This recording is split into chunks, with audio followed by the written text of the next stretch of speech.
Hey, Raindrops. On today's episode of Reality with the King, we have to talk about all things reality television, but we also got to talk about all things that are happening in the reality of the world. In this particular case, both are intersected because P. Diddy was a reality star who started making the band. I want to work for Diddy, and he did have a ensemble show that was going to come out this year, but it got canceled due to everything going on. So, welcome to True Crime Thursdays, Reality with the King edition. And I cannot do this alone. So, I am here with my good friend, Legal Eagle Honey. She is also a judge. She is the host of the award winning podcast, Holding Court. So, y'all know who I'm talking about, the beautiful, the talented, the amazing woman and mother that she is. Give it up for Eboni K. Williams. Raindrops, hello, darlings, and the king. I salute you, honey. Let's get into all of it. I like that framing, though, too. I like true crime. What are we doing? True crime Thursdays with the king? Yeah, True Crime Thursdays, because the thing Yeah. is I'm into all things true crime. I'm launching a new series that is coming out in June.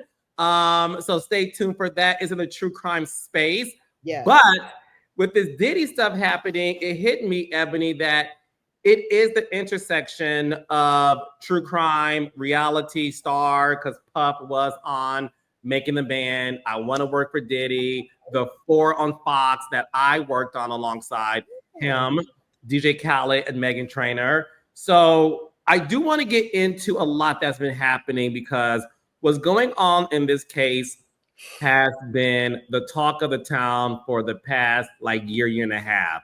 Yes. So to update everybody who has been living under a rock, as you all know, media mogul Sean P. Diddy Combs is in jail for allegedly, because he hasn't been found guilty, for alleged crimes of sex trafficking. Okay. That's what he's in jail for. Now, what has been happening for the past 3 days, the trial has started. And as of today's taping, we are going to discuss the first couple of days of the trial, and Eboni K. Williams is going to update us on exactly what's been happening. So, day one of trial, his former girlfriend, Cassie Ventura, who is 8 months pregnant, had to suffer through being a witness in this case by talking about some of the things she experienced. And I want Eboni to update us on all things going on. So, Eboni, what is going on in this case? And why is Cassie a part of it? Because we saw the video where he physically harmed her at the lobby of a hotel, in the hallway, I'm sorry. But this case is not about domestic violence. This case is about sex trafficking. So can you educate us on what's been going on and how Cassie is involved in this from that arena? Yeah, it's so broad, Carlos, the magnitude of what we're talking about by virtue of, first of all, the magnitude of Sean Diddy Combs, right? We are his contemporaries. We were raised on the cultural impact of this man and this entity, because that is exactly what he is. And put a pin in entity and enterprise, because that's actually part of this case. Okay.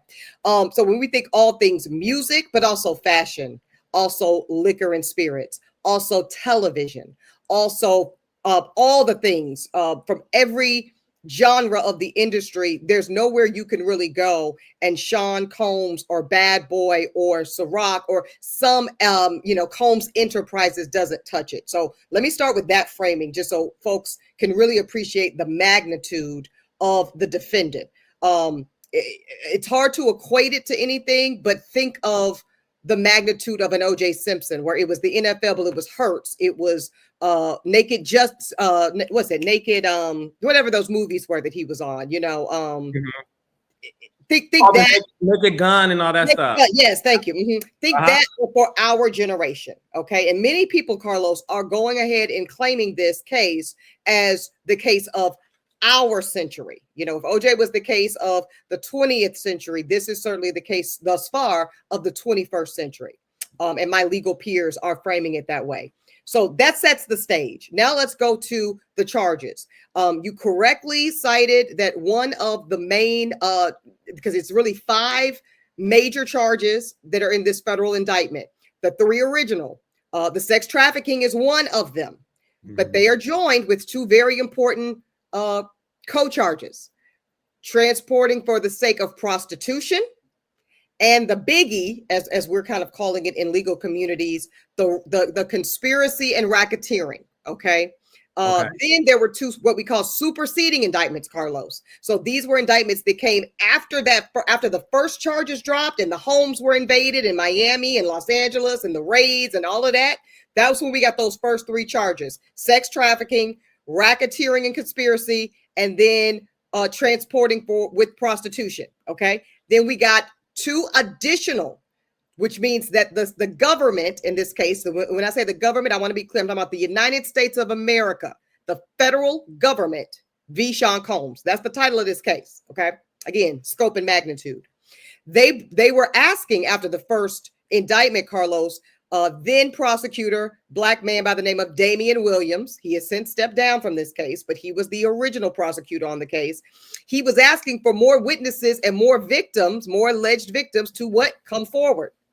He was saying, we're still working on this case, baby. It's not cooked, as the kids would say. It is still an active investigation, but based on the facts, evidence, and proposed witnesses we have thus far, we've put forth the first set of indictment. Then, very common in the law, Carlos, this is not uncommon, I want to be clear, we have superseding indictments that come after the initial framing of the charges, because we've got more witnesses, more facts, more pieces of evidence to add on to the first set of charges. So there's an additional sex trafficking charge and an additional transportation for the sake of prostitution charge. So 5 total charges we're talking about here. Now, let me get to your question, because it is the question of the case thus far. When we talk about the video that many of us first saw when CNN broke this news last year, and we all bore witness to the horrific, traumatic, extraordinarily violent, just unconscionable. I mean, we saw a madman on camera, right? Kicking, beating, dragging a woman that didn't even have on shoes or socks. And we were all horrified to see it. But you're absolutely right. There were no, and still are no, criminal charges attached to that tape. Zero, none, nada. That would have been domestic violence or some type of assault in the California jurisdiction. Statute of limitations ran on it, because I just want to lay this out for the raindrops, Carlos. Why not criminal charges on that? It's because of the statute of limitations. The statute of limitations had already run on that tape. That tape was, I'll get you the year in a second, but it was the 1 year window, and which would have been the state level that would have allowed it, and the 3-year federal window. Both of them were expired. So there are no criminal charges as it relates to that. Now you're asking, great question, why are we even talking about this tape? Why was it the first piece of evidence that the prosecutors put into evidence on this federal trial that seemingly has nothing to do with it? Well, I want the raindrops to think about at least two things being true at the same time. So what we see on that video is absolutely domestic violence, and it is absolutely not a charge in this case. So anybody that y'all see saying that, they are right. And also this part, it's very important, Carlos. The prosecutors in the federal indictment cite aspects that we do see on this video. Physical assault. I want to read it verbatim, because I don't want this to get into what Eboni thought and what Eboni said on this one, because the stakes are too high. I'm sure you can appreciate that. Absolutely. This is clause 4. If you pull up this is public record, raindrops, pull up the original indictment of the United States of America v. Sean Combs. You will see in the very first caption, they lay out the racketeering and conspiracy part. Paragraph 4, number 4, physical abuse by Sean Combs. This is the government talking. Physical abuse by Sean Combs, aka Puff Daddy, aka P. Diddy, aka blah. The defendant was recurrent and widely known. On numerous occasions from at least 2009 to continuing years, Combs assaulted women by doing, amongst other things, striking, punching, dragging, throwing objects at, and kicking them. These assaults were at times witnessed. This is key. They were witnessed by other folks. They included an instance in the Los Angeles hotel. This is the specific video we're talking about here. In or about, that's the year, March of 2016. Well, I'm getting old, Carlos. Damn, I can't remember to read this. Okay. When that was captured on video and was later reported, there we go, where Combs kicked, dragged, and threw a vase at a woman. We now know that woman to be Cassie Ventura, as she was attempting to leave. When a member of the hotel security intervened, by the way, Raindrops, that was the very first witness that the prosecution put on the witness stand day one. The first witness we heard was that security guard, that security officer. Really, he was a security guard, and that's important. Flores. Go ahead, Carlos. Yes, and from my understanding, the security guard is now a police officer for the Los Angeles Police Department, I believe. And what was so interesting is, and I want you to explain this to me.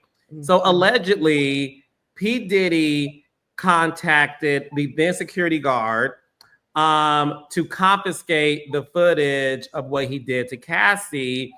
And is it true that this security guard, said on the stand that he, and I believe his then girlfriend or wife, he showed it to her and did not give it to the police? Is that true? More or less. So, right. So because I had that first question too. I was like, well, why did you record this on your cell phone, sir? Right. And the answer that he said and admits to, which I thought was very cringe, quite frankly, was that the only reason that he recorded this was not for some moral high ground it was not to prove law enforcement. It was so that he can show his lady. I'm not sure if it was his wife or not, but so that he could show his lady, look and see what happened to me at work today. Look and see, y'all see, but look and see what I saw. Sean Combs, this victim, so that he could be believed by his romantic partner. So this is very interesting. I want to make a point too that because many people say, well, why didn't he go to the police? Why didn't he do that? Well, y'all remember, he's working in a commercial capacity at that time. He's working for the hotel. He's not law enforcement. And see, this is where, Black community has been joking about this for years, right? These toy cops, no disrespect, but this is very important. Security guards are not law enforcement. They're not. They're not duty bound in that same way. So his main reason for being there was to protect the property of the hotel.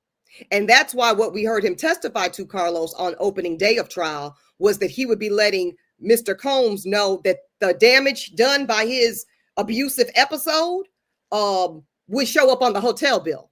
He's there to make sure that the property is safe, not that the individuals per se in the hotel. That's what police are for.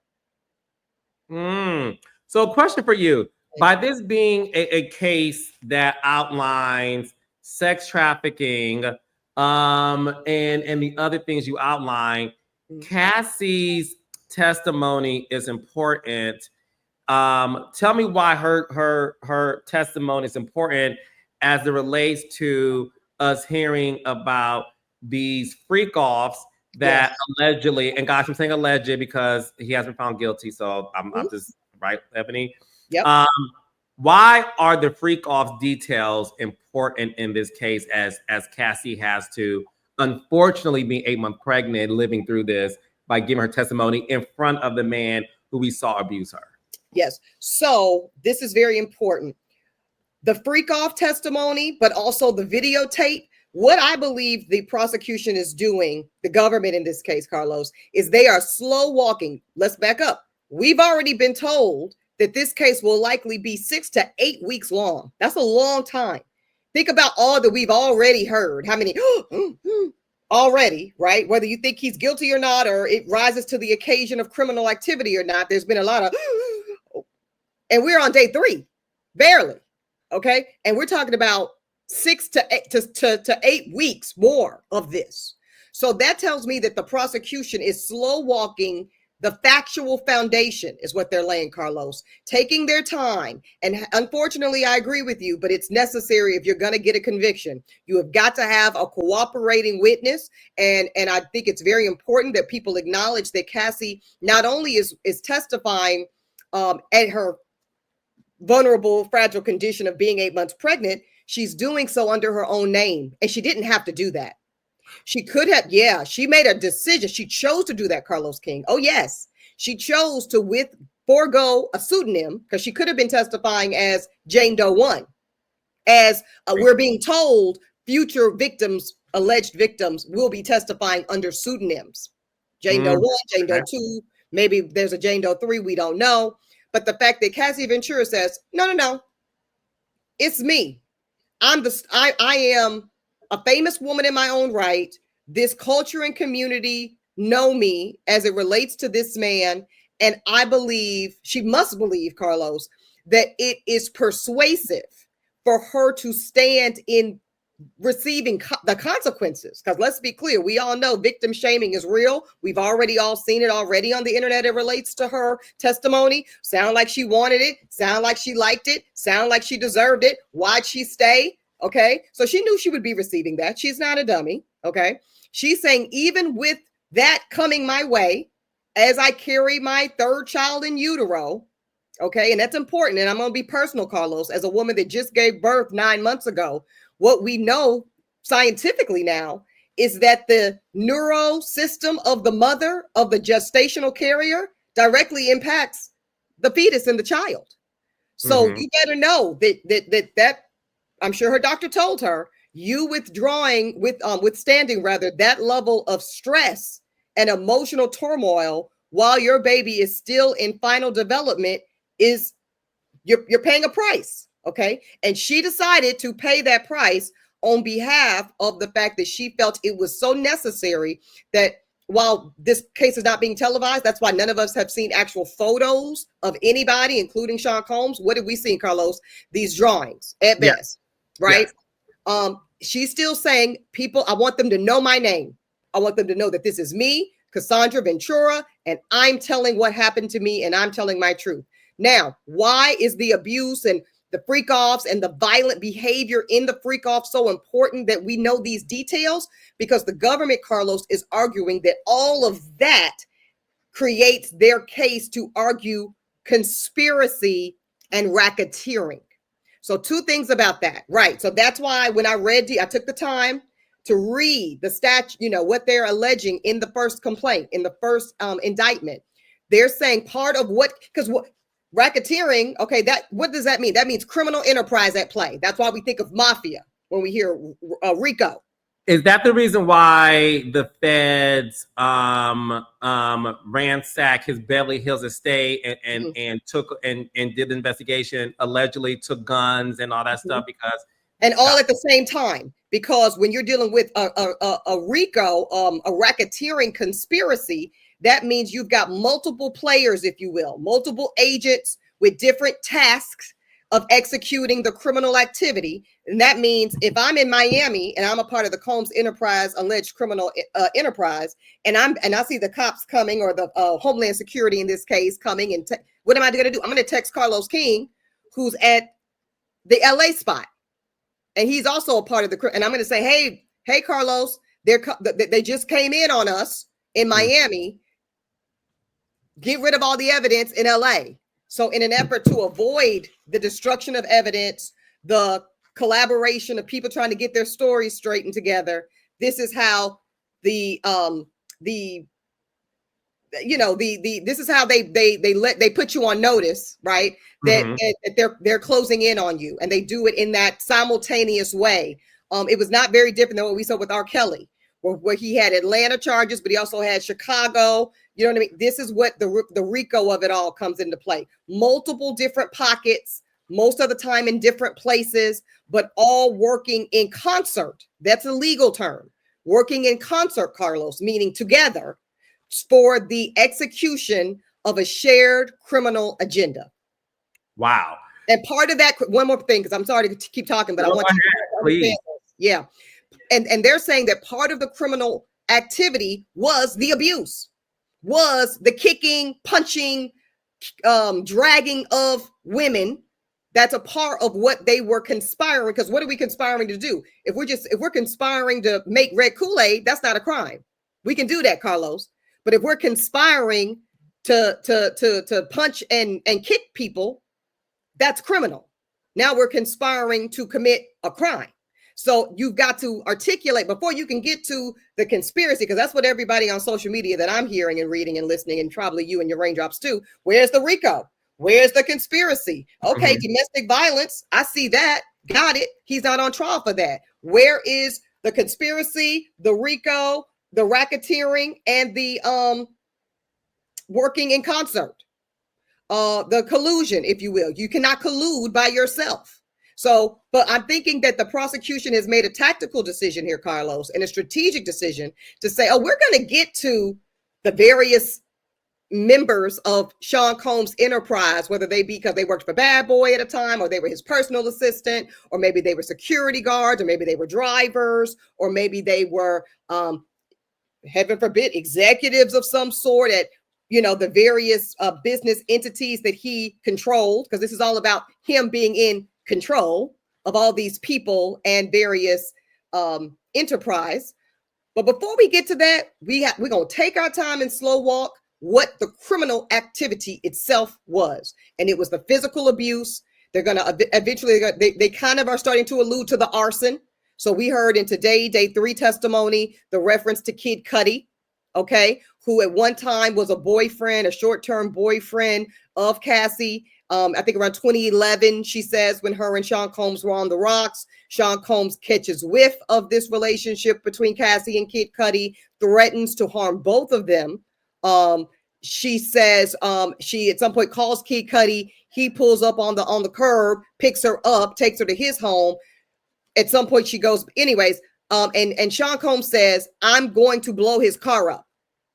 So that's arson. That would be a threat of arson. Okay. And then, as per the New York Times, Kid Cudi confirmed that some days after that threat of arson was made, his car indeed exploded in the driveway. So this is where the government is pulling that fact of, okay, part of the criminal activity was the arson. Part of the criminal activity was the physical abuse. Let's get to the freak offs, because you asked about it, Carlos. Part of the criminal activity was sexual activity, sexual behavior, but not done voluntarily. She talked about on the witness stand today, many people were shocked. She said she was raped. She used the rape word, Carlos. She said Sean Combs raped me after some event.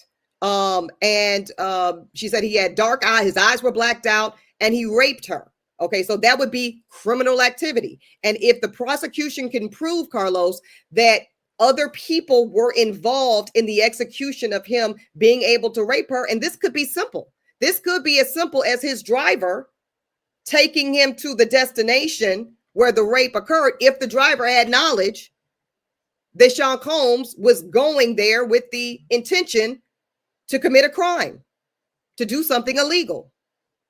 Because now we're conspiring. I'm helping you execute criminal activity. That would make me a co-conspirator. Is it starting to? Yeah, no, it really is, because one of the questions that a lot of people had, Eboni, is sort of the salaciousness of the details that Cassie's providing in her testimony. But now it all makes sense, because what we are hearing are some very salacious details that is Cassie's truth, which is the sort of escort she had to be with.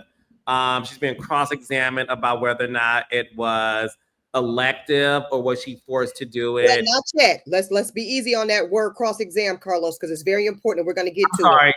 This is still direct exam, but you're right. She's being questioned. She's being questioned. No, that's why you're here. I'm not the legal ease, but thank you for that. She is being questioned whether or not it was forced, or she's being questioned if it was elective. Some of the things that people are saying, because I want to know if media is going to play a role in this, or is the sort of details of the story going to color it for the jury? So when we hear things like the sort of, and this is obviously, you know, it's explicit, but I'll say the proper words. These are the facts. Yeah. The ejaculation that occurred doing a freak off, and allegedly she had to take that and wipe it on Puff's nipples as his way of having a satisfaction. They talked about one escort urinating in her mouth. Can you tell me why these very specific details are important? Is it to paint the picture of what Cassie had to endure, or is it to really show that what you said earlier, we are giving you step by step leading into the ultimate racketeering, RICO, all those things, sex trafficking. So we got to be as detailed as possible. It's both. So let me start with where you just landed. They have to be as detailed as possible. How dare any prosecutor? Because don't forget, Carlos, as much as I'm making the case and laying out the facts, I am a criminal defense lawyer by trade. That's what I did for a living. I was first a public defender, and then I was a private lawyer for defendants. So how dare a prosecutor come in my face and try to convict my client without specificity? Period. That would be an aghast to the law. So they are required to be as absolutely specific as available. So if there is a specific fact, whether it's urine in a pool, whether it's 25 bottles of baby oil, whether it's the ejaculation, urinating to the point where she can't breathe and is choking. We heard about the UTIs and cold sores. She went into all of that. They must give us those details. But to your earlier instinct, because these are your instincts, they're producing too.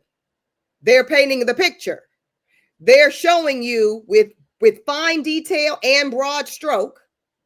This is a monster. Sean Combs is a monster. And he was so depraved. See, this is the psychology of the process. See, psychology is a big part of this, because when we talk about the crime of coercion, okay, and I know we're running out of time for this week. This is a great series, by the way. So Raindrops, Carlos King has gifted you, honey, to be able to get this in this level of detail and expertise on a weekly basis as this case continues. This is a gift, okay? You are a gift, because I can only do this with you. So thank you so much. So happy to do it, because it's important. I want our culture to understand what's happening here. I want the culture to know, Carlos, this is more than just the man coming for a Black successful man in America. This is more than that. I'm not saying that race doesn't play a part. We'll get to that eventually, but this is bigger than that. So when we talk about coercion, we're talking about the sex act happened. We know that these sex acts with Cassie, Sean Combs, and male escorts and others happened. That is not disputed. Here's what's in dispute, Carlos King, and this is where this case will turn or fail. Can the prosecution make the case convincingly to not 1, 2, or 3, but 12 different men and women that behavior rose to the level of by force and unwillingness? So that's why you keep hearing even her own prosecution team, who she's their witness, right, asking her, did you feel free to leave? That's very important. And when she says something like, not really. Now I'm going to tell you, as a defense lawyer, I'm happy to hear that, because I'm going to go in on that when cross-examination time does come, and it is coming. As soon as the prosecution, Carlos, is completely done with their examination, we call that direct exam. I expect her to be on the stand another day, if not 2 more days. She might even go into next week. Don't be surprised. Wow. Well, once they're done, they're going to have to say, defense, your witness. And then that's when they're going to get into her. They're going to try to destroy her credibility. They're going to try to make her the biggest slut that ever lived. They're going to try to make her desperate for fame. They're going to try to make her completely thirsty. And some of these things might apply. Hell, we don't know. We weren't there. So those are going to be the arguments. But the main one they're going to argue is, well, back when the government asked you, Miss Ventura, did you feel you had to do those things? You responded, it was the only way I could spend time with him. And then those 12 jurors, Carlos King, are going to have to decide for themselves individually, do I think that's coercion? Do I think when Sean Combs says, if you were to believe the testimony, when Sean Combs says, if you don't F this prostitute man I flew in from wherever for the freak off, that you know that's how we get down, and you know that's how you're my lady, and you know that's how you get my time and attention, and you want that. And if you don't do it right now, tonight, I'm gonna release these sex tapes for all the world to see. Juror says, is that force? Is that Sean Combs enforcing overt willpower over her such that she doesn't feel free to say no to it? That's the question of this case.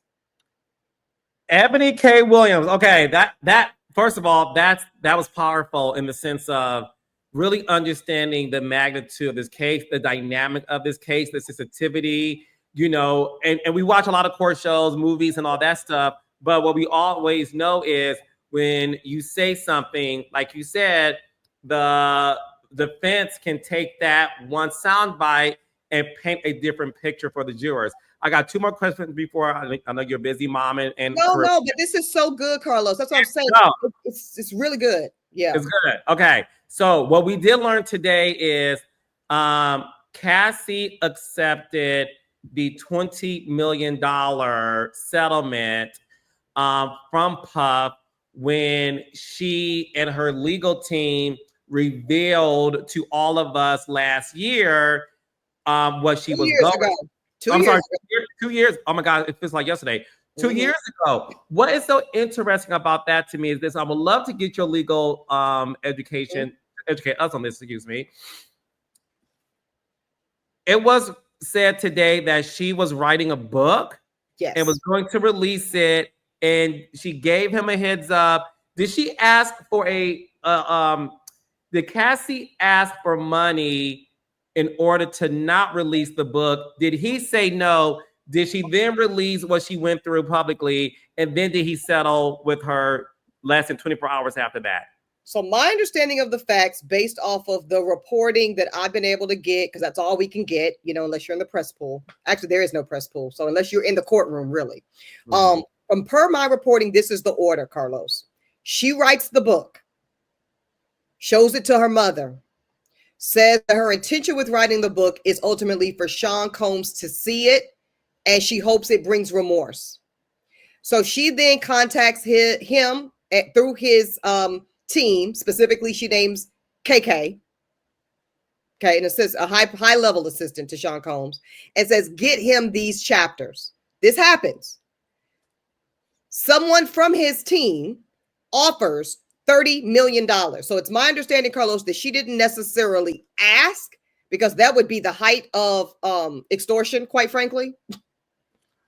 That would be now she would be stepping into criminal territory. Carlos, baby, if I say, look at these pictures I got of you, Carlos, and all it takes for me not to show them to the world is $30,000, I've extorted you at that point. Now, this is not about you anymore. Now it's about me and my criminal activity of extortion. So I didn't get that she said, hey, here are the chapters, read them and weep, give me 30 million and I'll make them go away. No. She wrote the chapters. She previewed them by sending them to him and his team, read them. They read them and said, we will give you 30 million to make this whole thing go away. And then at some point, I think that was kind of tabled, if you will. I have to believe, because before every civil suit is filed, there's normally always pre-trial conversations or pre-filing conversations, I should say, between the lawyers. So I have to believe Cassie's civil lawyer. So this is not the government or the feds. This is her personal civil lawyer that took her case on retainer, knowing that if they were successful in recovering anything, he or she would get a third. Okay, that's how those deals work. And you take it on that's a contingency deal, typical of a civil case.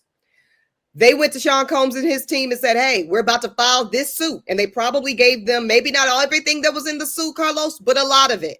You know, the Kid Cudi, I'm sure, was in it. I'm sure the hotel incident was in it, because they knew they had that videotape to pull from, and say, hey, if you don't make our client whole in some way fiscally right now, we're going to take this and file it, and it's going to be a public record, and then the public can figure it out. And Sean Combs and his legal team said, we'll go do it. And they went and did it, November 2023. And 24 hours later, the $20 million settlement happened. I have to believe that Sean Combs thought that Cassie was still in such a state of humiliation and grief and trauma that she would never want the world to know that about her, because that was his. And that actually goes to the prosecution, going back now to the criminal elements required for this current case, Ron Carlos. That sounds a little bit like the coercive tactic that was maybe at play to silence his alleged victim. Certainly you wouldn't want anybody to know that you were drowning in pee. Literally. Certainly you wouldn't want anybody to know that you had STDs and UTIs and cold sores. And certainly you wouldn't want America and the world to see you as such a tragic, whorish figure. I'm just saying, you know. In terms of what they, yeah. And then that type of that's the psychological warfare that can absolutely, Carlos, be a part of coercion, making you feel you cannot say no, making you feel you cannot tell, making you feel you can't, as many people in the comment, well, just leave, just run away. Well, if she feels if she runs away, you're going to release the tape, or she feels if she tells, you're going to make it so bad for her that she can't get a record deal in the industry. That's what the prosecution is ultimately going to lead us to by way of the coercion argument. And then if you bring in more people to enforce the coercion, like, oh, my man's going to make sure that all the DJs and such, they don't never play none of your shit. My girl and her girl's going to make sure no producers work with you in the industry. All of that can be made. These are hypotheticals, Raindrops, but I'm saying this is what coercion could look like. And that also would be what do you call it? Getting, working in concert, conspiring. That is what conspiracy could look like, to execute the coercion. We can conspire, Carlos, to work together to execute coercion, just like we can conspire to work together to execute physical abuse, just like we can conspire to work together to execute kidnapping. Get in this car right now, or I'm gonna release the tapes. That's coercion and kidnapping. Could be, because you're forcing me into a space I don't want to, I'm not voluntarily in, or you're not letting me leave your home. I'm not free to leave because of the force of will and threat you're imparting my way. But then that's why it's 12 jurors, because another juror could hear all of that and say, yeah, it sounds real bad, but I don't know if it's bad enough that you just couldn't free yourself. And that's why these cases are very interesting. And that's why there's 12 different people on that jury box. And for the record, if Puff would have settled initially, none of this would be happening. I don't believe you listen to Holding Court enough. I don't believe that we I'm just messing with you. I don't believe we would be here talking none of this today. I think if we are to believe the majority of what Cassie has said thus far, consistently, by the way, which gives her some credibility in my personal book and my legal one, I believe all this young lady really, really wanted was acknowledgement that what she endured was beyond the pale, beyond scope. She didn't deserve it, and it was wrong. And I think had she gotten that acknowledgement, Carlos, by way of the $20 million, because frankly, I'm gonna tell you, I was shocked to hear it was only $20 million today. I thought for sure that it was upwards of $50 million, because the demand was, I think, in the 70s. I think it was around 70 something million. But anyways, I think if she had gotten her $20 million check, which is some form of acknowledgement of culpability, not legally, it's not that at all. But I believe that most people that receive a check feel that way, a la Gretchen Carlson from Roger Ailes with the Fox of it all. I was there for that. You know, I think that probably would have satisfied enough of her desired outcome when it came to the alleged behavior. It wasn't done. The lawsuit was filed. At that point, she had nothing else to lose. We already knew her name. We already knew it was her. We already knew she had gotten beaten and drugged and raped and participated, whether voluntary or not voluntary. We know she had participated in some extraordinarily salacious, vile,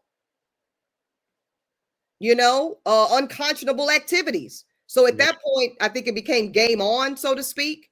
And so now let's cooperate with the prosecution and let's move all the pieces on the chessboard forward, civil and criminal.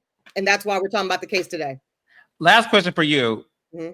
We see that his teenage daughters are there that he had with the late Kim Porter.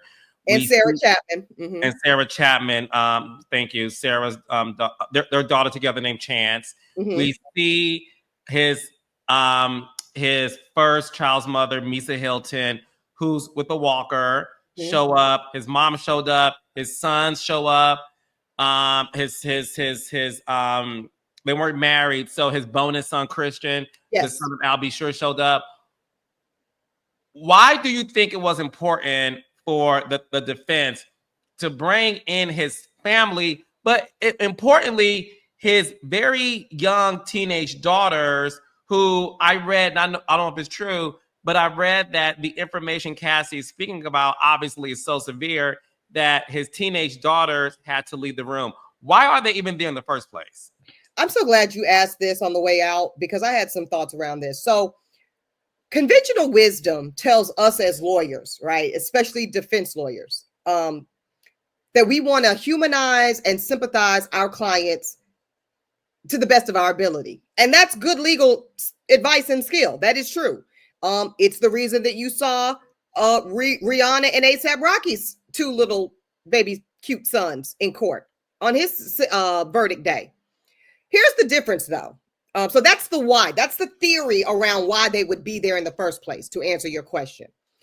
Here's where it's problematic for me as both an attorney and a human being, quite frankly, and now as a parent.